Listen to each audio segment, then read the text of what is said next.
सिंह राशि वालों, चाहे जितना भी बर्बाद क्यों न हो गए हो, कितनी भी परेशानी आपके पास क्यों ना आ गई हो, आप पल पल करके टूट क्यों ना गए हो, आपके समस्याओं का आपको अब ऐसा क्यों न लग रहा हो कि समाधान नहीं है, लेकिन मैं डॉक्टर राजा मिश्रा ये लिख करके दे सकता हूं कि फिर से आप वापसी करो।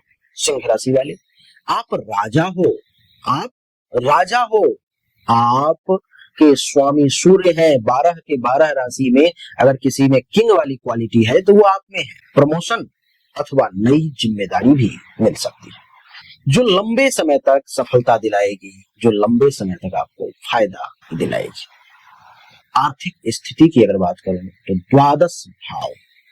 द्वादश भाव का जो बैठना है शुक्र का, वो ये दर्शा रहा है कि द्वादश भाव यानी कि खर्चों में वृद्धि का योग। पैसा खर्च हो सकता है, खास करके भोग और विलासिता में, साज और सज्जा में, और सुख और सुविधा पर। इन सब पर में आपके पैसे इस समय में ज्यादा खर्च हो सकते हैं और आपको आनंद भी आएगा।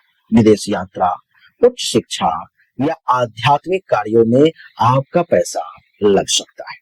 धन का आगमन भी रहेगा, इसलिए घाटा नहीं होगा, बल्कि खर्च सही दिशा में ही होंगे।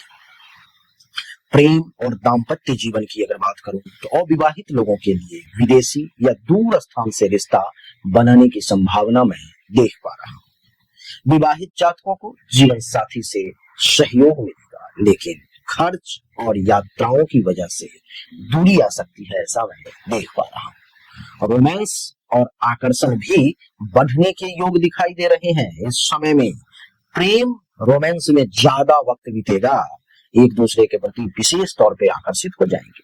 स्वास्थ्य की अगर बात करूं, क्योंकि छठे भाव पर शुक्र की दृष्टि है, तो शुगर, ब्लड प्रेशर या पेट से संबंधित समस्या थोड़ी बढ़ सकती है, ऐसा मैं देख पा रहा हूं।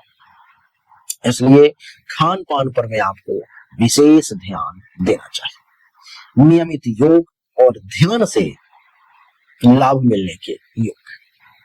शत्रु और विरोधी कमजोर पड़ जाएंगे। दुश्मन इस समय में आपसे टकरा नहीं पाएंगे, टकराने की कोशिश करेंगे तो कमजोर पड़ जाएंगे। आपकी जीत जो है इस समय में होकर के रहेगी।